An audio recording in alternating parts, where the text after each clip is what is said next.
Good afternoon to my respected judges, teachers, and my fellow debaters, and everybody present here in the room today.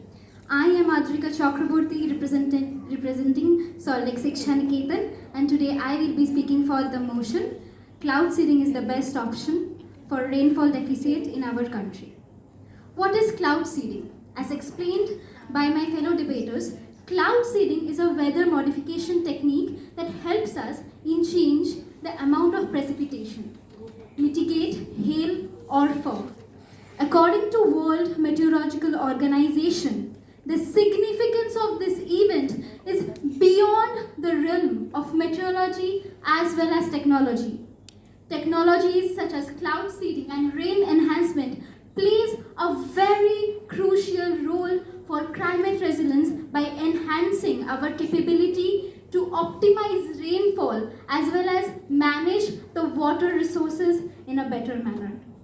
In our country, India, 60% of the agriculture is solely dependent upon rainfall for growing crops, especially in the Malwa Plateau as well as arid and semi-arid regions, as well as the dry lands such as from Gujarat to Madhya Pradesh, from Rajasthan till the southern tip of India.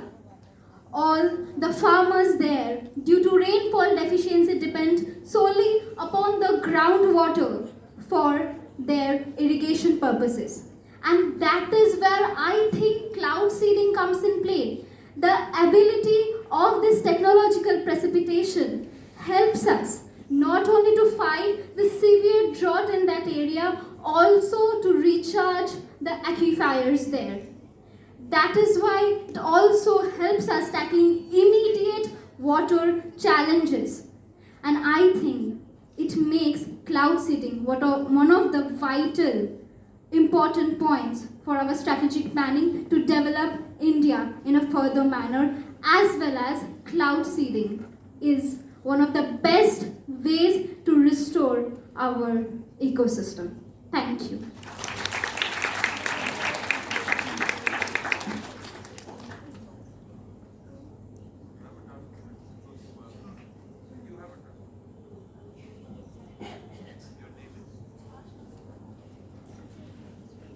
Good afternoon. Good afternoon. As you said, 60% of the agriculture is dependent on the rain, and cloud seeding is the best option for that. Can you give 100% guarantee that the rain that is going to pour from the cloud seeding, from the clouds, is only going to pour on the crops and not on the adjoining streets, causing devastating floods? Nobody can give 100% guarantee of any methods developed by human technology. But definitely, cloud seeding that helps us. It helps us in developing the groundwater level. If we continuously start taking from the groundwater, and at the end of the day, there is no water. If there is no rainfall, there is no water. So how can we even think of doing or thinking of any adjoining floods if there is no water in the first place? We need to think of the water, then only we can go ahead and think of causing floods. And also to mention cloud seeding from prior hand. If we plan from prior hand, it also helps us to manage floods. If we have the proposition of knowing that the floods are going to happen. Thank you. That's a very interesting aspect that has come up in this debate, this talk about cloud seeding and flash floods and managing the excess water flow. But the more interesting thing was whether we are stealing clouds from other countries, which in our case means our neighbors, Bangladesh on one side, Bhutan and Nepal to the north, and Pakistan to the west, and Sri Lanka to the south. Very interesting. I wonder what they will say if they were to debate the same motion. Thank you so much for your speech. And now we have Siona Barik. Have I pronounced your name right? Okay. So Siona has a very long walk.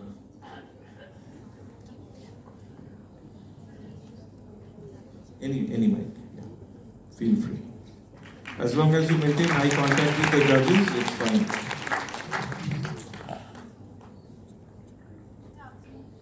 Good morning to my respected judges, my fellow debaters, and one and all present here. I am Shona Parekh representing Salt Lake Shishaniketan, and today I'll be speaking against the notion. So I'd like to start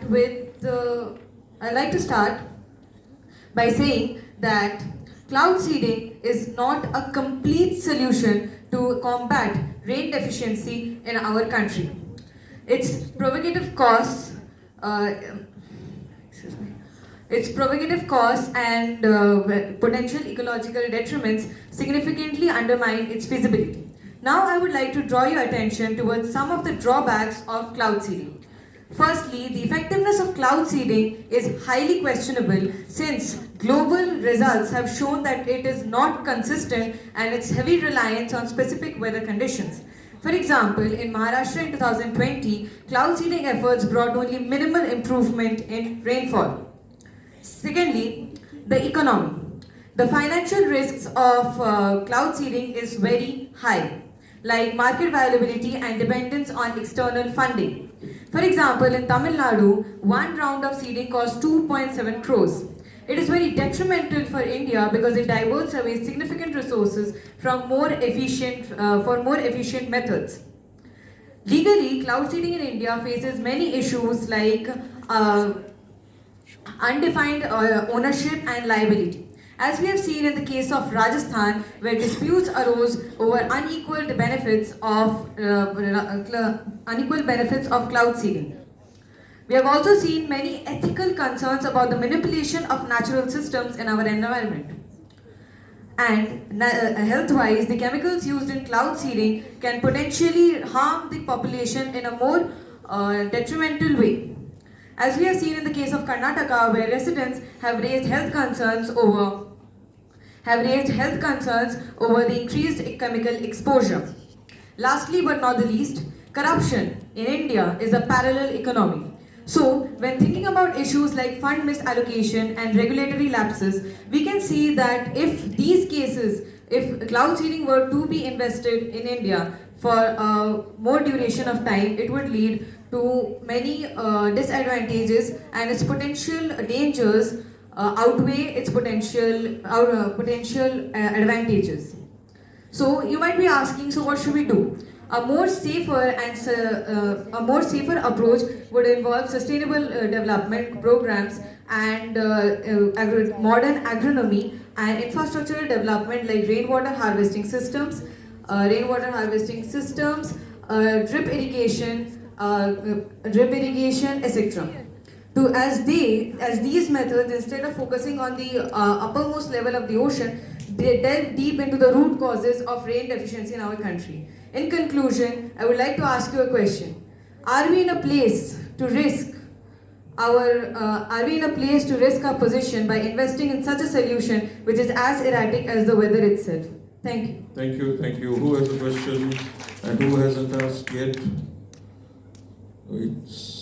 Everybody's asked. So I'll go with you, Ishan.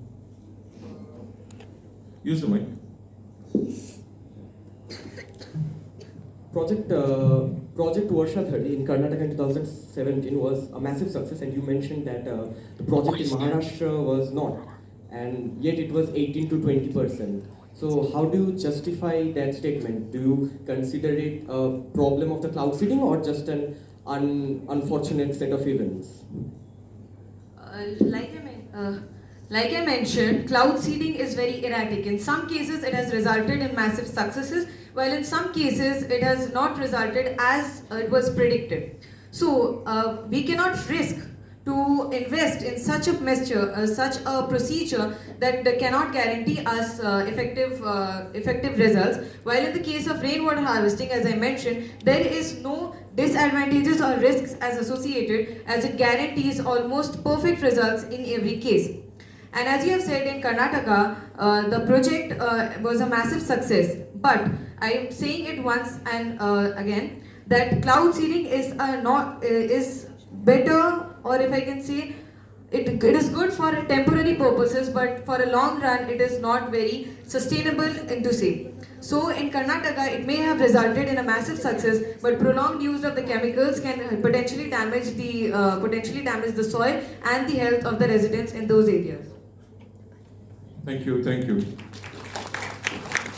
We are almost at the end of our debate, and the penultimate team is Sri Shikshayatan.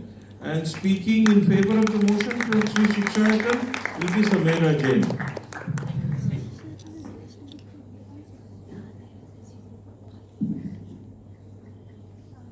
Let's travel to the year 1946, when American chemist and meteorologist V.J. Schaefer took out a groundbreaking technology, cloud seeding. But India, having abundant water resources and rainfall, dismissed it. But today, as we face climate change and global warming, Indian rainfall has become erratic and defective. So, today, we need the same technology we once scoffed at, cloud seeding.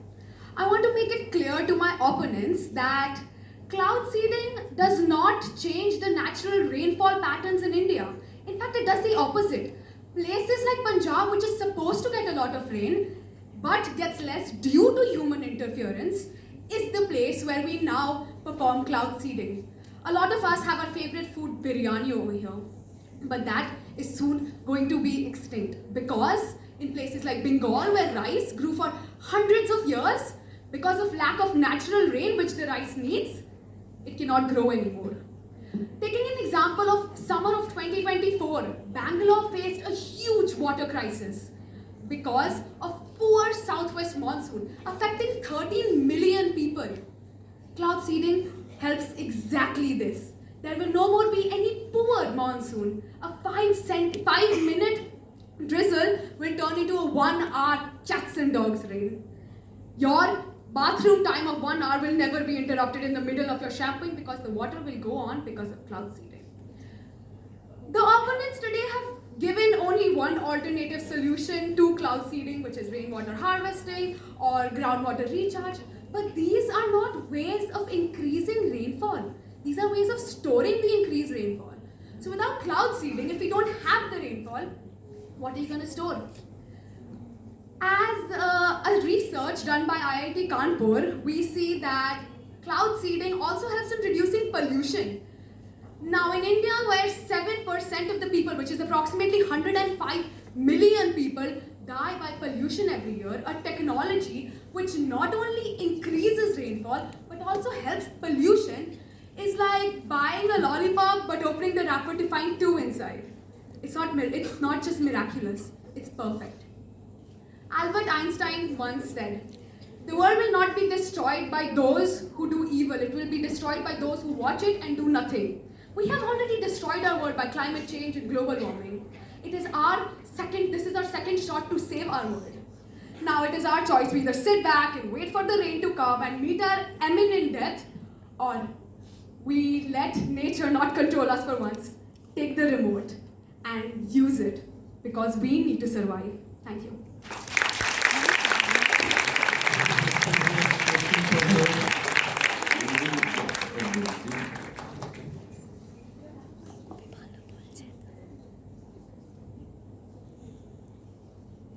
You mentioned that rainfall can help agriculture, as in with Bengal, with rice harvesting. What happens when us trying to play God and enhancing rainfall goes the other way and then flood happens? What happens when an arid region where the plants, human beings and other animals have spent decades trying to adapt to the arid and dry climate, and all of a sudden it rains and all of their adaptations suddenly become useless and they have to adapt all over again? What happens then? I will answer this question in two parts. First, when we build this hall, we don't know if it would fall on us right now or not.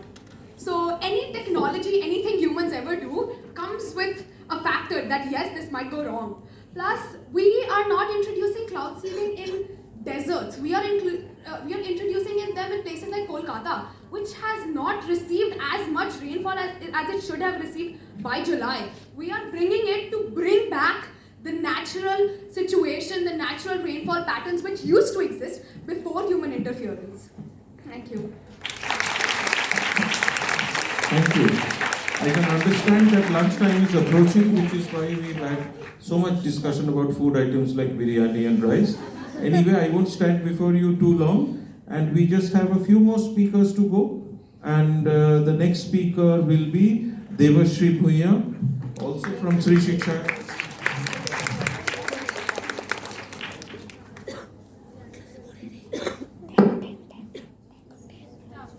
Clouds come floating into my life not to carry rain or usher storms, but to color my sunset sky, penned Rabindranath Tagore. But I bet Rabindranath Tagore did not know this, that his clouds, which are not raining on his poems, would be artificially induced to do the tip-tip Barsa Pani trend. My dear audience, let us note the addition of words in our country. Proposition, the topic today is not cloud seeding, good, bad. And as opposition, I am not here to counter if it works. I am here to question if it works for us. For us, that is India, a country known for its diverse weather patterns, an agricultural one, but of diverse methods and of diverse need.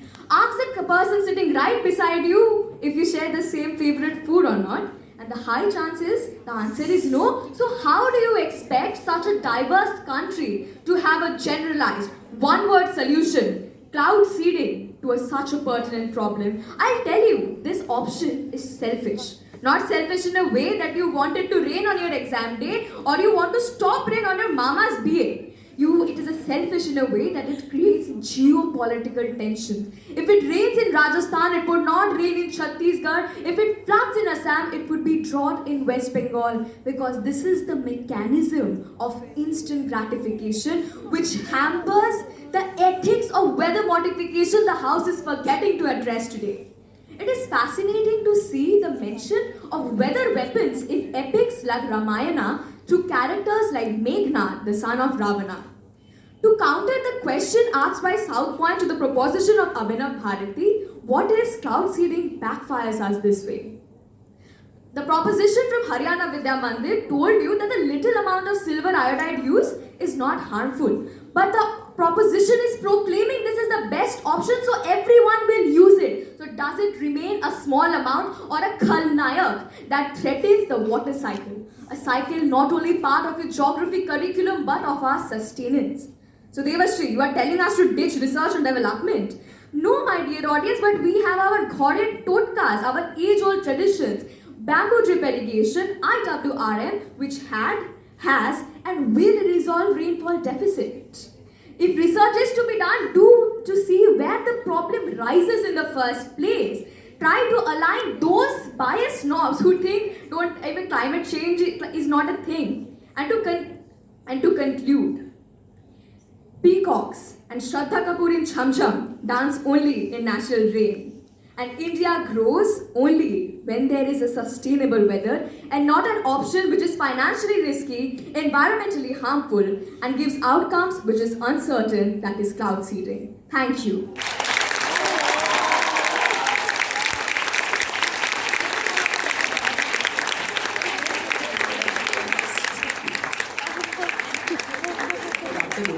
I have a counter question for your proposition. First of all, when you talked about geopolitical tensions, where rainfall is happening, I want to ask you, how do you know a cloud is going to other place? Do you have a controlled airspace, or do you have a place to track the clouds? It's a natural property. That is the exact problem which will be faced by the cloud seeding as well. The mechanism of cloud seeding is such that it takes cloud from a certain place, the water resource from certain place, and makes it rain in the other. It's like you have two chocolates in your hand, but your person next to you does not. So somebody takes it from you and gives it to the other. That person benefits, but you don't. So indeed, it creates geopolitical tensions. Thank you. Please take your seat. And the last team at this debate is none other than South Point High School, and Snehajit Singh will be proposing the motion.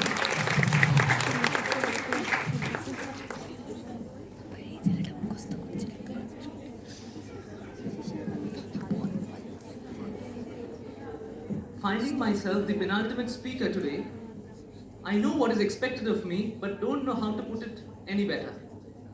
India is a land of intense agriculture. I emphasize on the word intense primarily because 52% of our Indian economy is being driven by our farmers. Now to the audience, what is the most important factor for agriculture?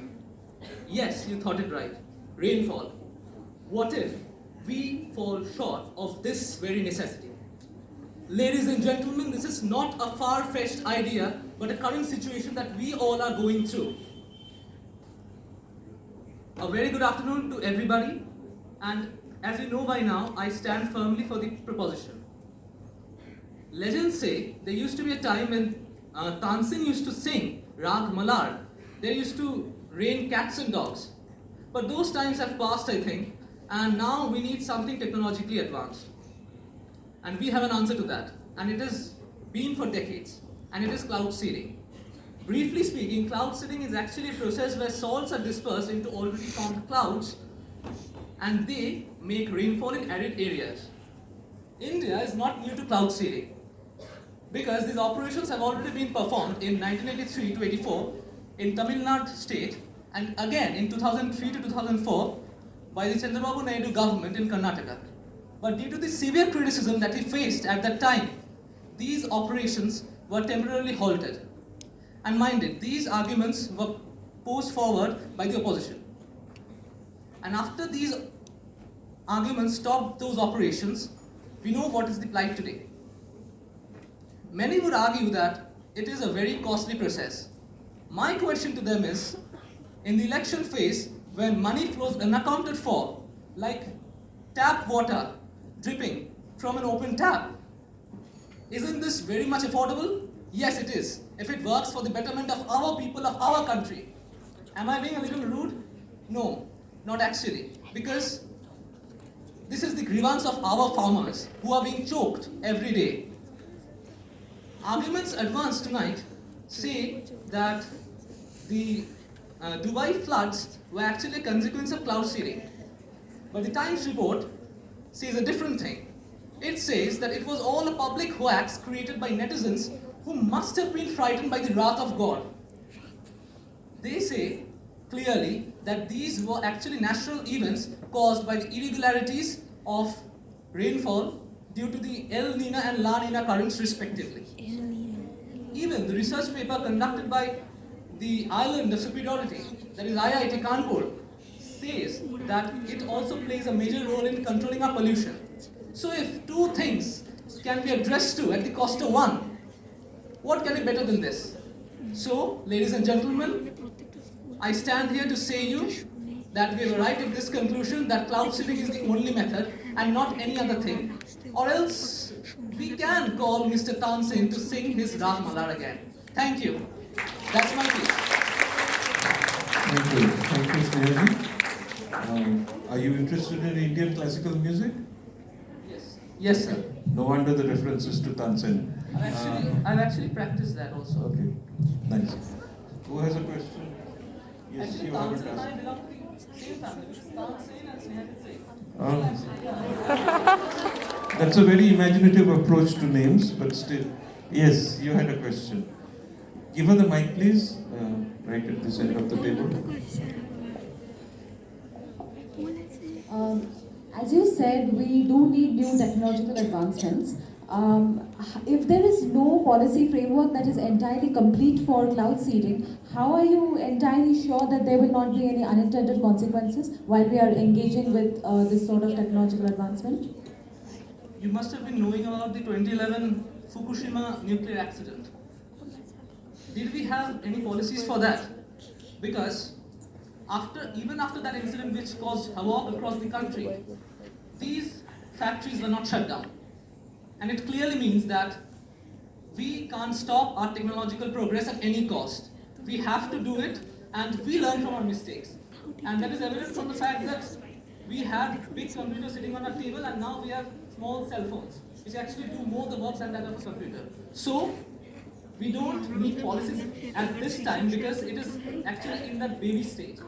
So once it reforms to a complete form, then only we can talk about policies, and not before that. Thank you. Thank you. Thank you, Snehaji. Shreyansh, the last speaker for this morning.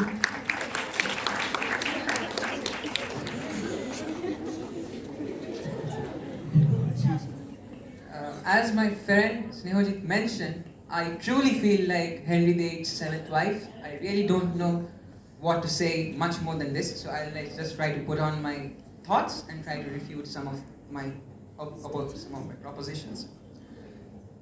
Today I stand before you to debunk the myth that cloud seeding is the best solution to resolve rainfall deficit in India.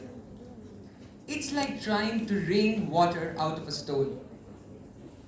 According to the World Meteorological Organization, cloud seeding success rates hover around 30%. That's like trying to bet on a three-legged horse to win the derby. A little bit uncertain, don't you think? Talking about costs, Maharashtra, Karnataka 2003, 2004, and so many more states have been mentioned. But the costs are more than 50 crores. But the question is, what do we have to show for it? A few sporadic rainfalls and a massive dent on the Indian budget.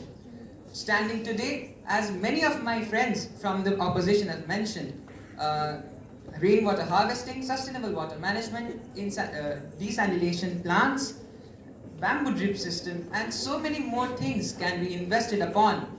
But no, we are flying planes into the skies, pouring on chemicals and hoping that the rain kids love to do a rain dance.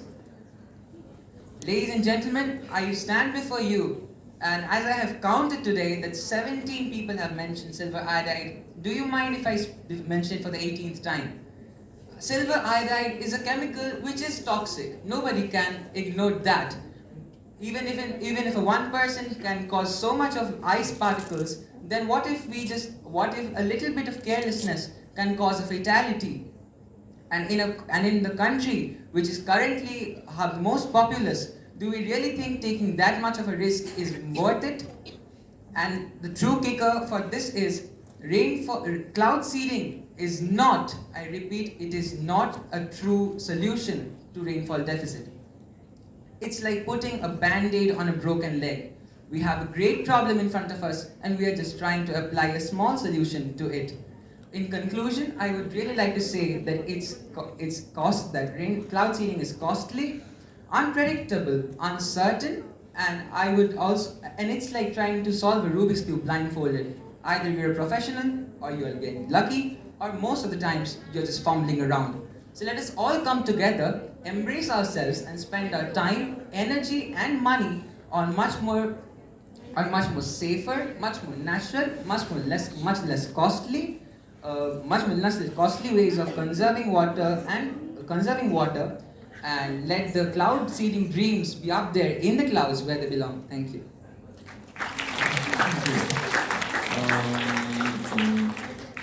You have been asked a question.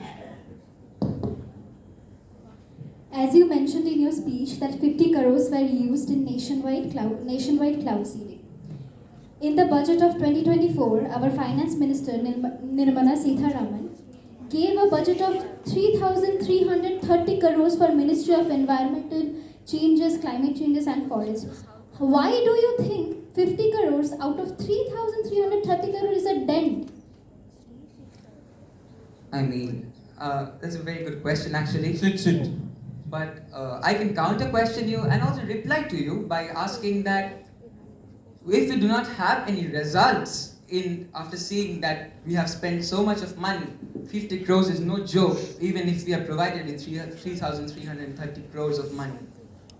And I would also like to mention that when we are having so many other alternatives to cloud seeding, why do we really need to spend so much of money? We can invest on those methods and pray and hope and actually get some better results. Thank you. Thank you, Shreyans.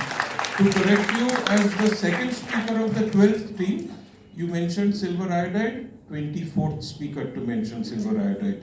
It's the most famous. Oh, you counted? Oh, good for you. Shows alertness and desire to listen.